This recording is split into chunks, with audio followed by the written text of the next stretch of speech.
Pasintabi na lang po. Kung ito ay hindi nyo gusto, skip nyo na lang po. Ito naman mga idol, hindi naman namin para ipagyabang sa inyo na para may panood lang. Ayan, ako po. Yo, sa dami ng mga problema ng aking kinakaharap, minsan gusto ko nang sumuko at hindi na Mukhang bulong-bulo lang yan ah. Shut up! Ito mga idol oh. Bah, pusa. Tingnan nga natin rin mga aahon rin mga idol. Dahil ano ba ipare-repair mo at nagkakot ka ng buhangin? Bahay, kusina. Nagputik siguro nung umulan na eh. Bagay pagka umuulan lang yan napuputik. Kaya mapalaho lang dito. Tingnan natin.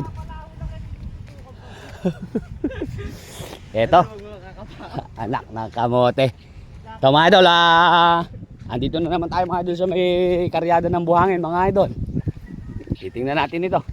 Kung may ahon. Bulong-bulo pala idol. Dol, yan ba talaga pinangangaryada mo? Dinayo ko na sa pala. Ay, matatag na yan. Pagka ganun. Iba yung buhangin eh. Mabigat to eh. Mabigat yung buhangin mga idol.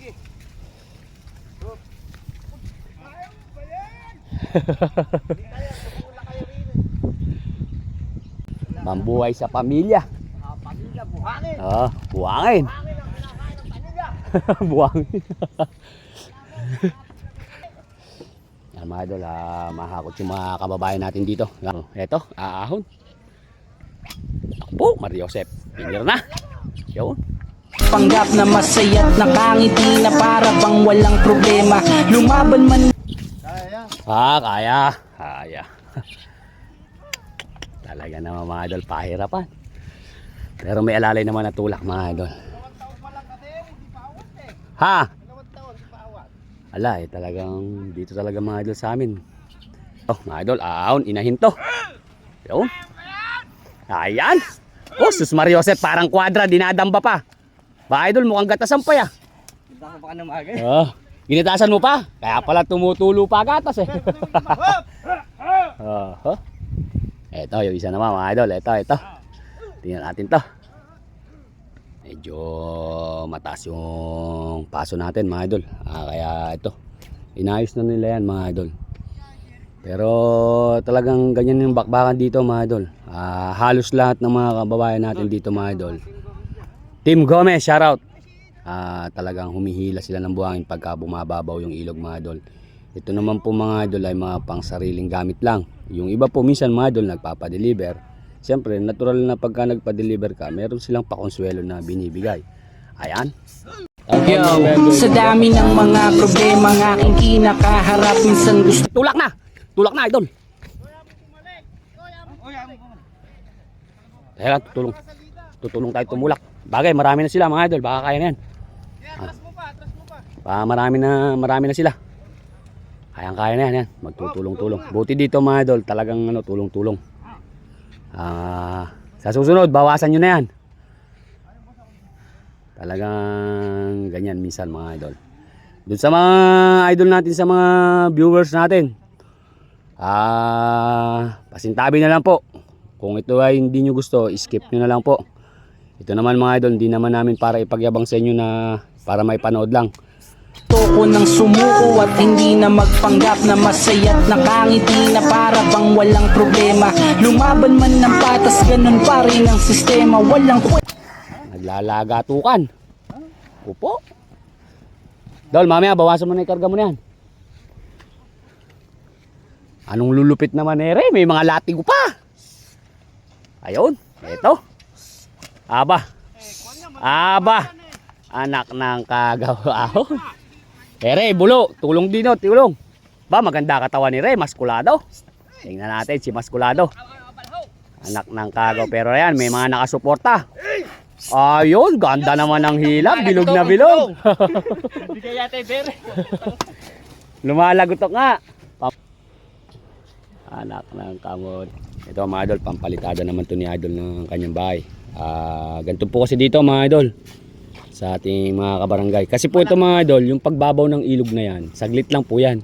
Tsaka malaki natitipid. Kaya ito po mga idol, yung mga kababayan natin dito, yung mga pang repair nila sa bahay, ayan, kahit papano, nakakatipid sila.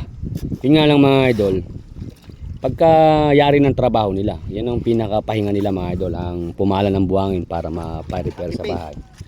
Pero minsan mga idol, yung mga kamag-anak nila na walang mga kalabaw, minsan nadideliveran din nila. Yun, binibigyan naman sila mga idol na pakonsuelo para dun sa iyahon mo dito. Pero dito to mga idol, yung buhangin dito mga idol, para dito lang yan sa buliran. Yung hindi pwede mga idol, sabi ko nga sa inyo, yung may mga truck, yung may mga ano, yung parang kukwari na hindi po. Yan, dun sa mga nagko-comment mga idol, akala nila, porque nasa banggit natin na libre, open sa lahat. Dito lang, sabi ko nga po mga idol, dito lang sa barangay. Yun yung mga pamgamit-gamit lang po ng mga tiga rito. Hindi naman po totally na talagang kinukuha rin. Nakita nyo nga po mga idol, hindi naman yung mga truck. Ito mga idol, yung sobrang daming tao dito sa buliran. At alam nyo naman yung sipag nila. Ayan, pagka ito po kasi yung pagbabaw ng ilog nato, saglit nga lang. Kaya hanggat nagpapahinga sila, karaniwan yan. Umaano sila mga idol, kumukuha ng buhangin. Yung iba minsan nag-iipon. Dati kubo lang yung mga bahay nila mga idol. Porque nga dito halos taon-taon nagpapatuyo. Hanggang sa may ipon sila. Yung iba pagka talagang nakabiti na sa trabaho, bumibili na rin sila. Pero hanggat may ito nga po bumababaw, nakakapag-ahon sila ng pangsarili mga idol. Ganun po ang kalakaran dito. Ayan mga idol, tignan nyo gaano karami yan. Halos lahat ng mga tiga rito yan mga idol. Yan. Basta may kalabaw, sigurado. Yun nga lang, bawal mga idol yung dayo rito. Eka nga bibili ka, bebenta. Wala po, hindi po naglalabas ng buhangin dito. Yung iba nga po mga idol, binubuhat lang ng tao pagka wala silang kalabaw, timba-timba. Kaya yun lang po. Kasi malaki ring kapitira pagka Ibig sabihin na idol, pag bibili ka, yan, kahit pa paano, may bibili ka na ng bigasan pambaon ng anak mo. Tsaka, kunyari magpapagawa kang bahay. Yung tatlong karton na ganyan, isang mini L pang katumbas sa hardware, 1.7. Sa hardware, kahit pa paano. Kumbaga kung magkakakot ka, pang gastos mo na sa paggawa, yung 1.7 mo na yun. Totoo nga yun. Tsaka kaya kailangan talaga yan, habang nagpapahinga ka, totoo lang, kaya ayari mo lang magtrabaho yan. Yan ang pinakapahinga Hindi naman kasi tatamad-tamad. Kailangan magugutom Kaya diskarte nga lang mga idol. Ganyan kasi sipag mga idol yung mga kabarangay natin dito. Pansinin nyo naman mga idol, sabi ko nga po sa inyo. Para mapag-aral yung mga anak at ng trabaho, pagka nagaya pa sa magulang. Halos lahat sila mga idol may kalabaw dito. Kasi yan ang pinaka-importante dito, yung may kalabaw.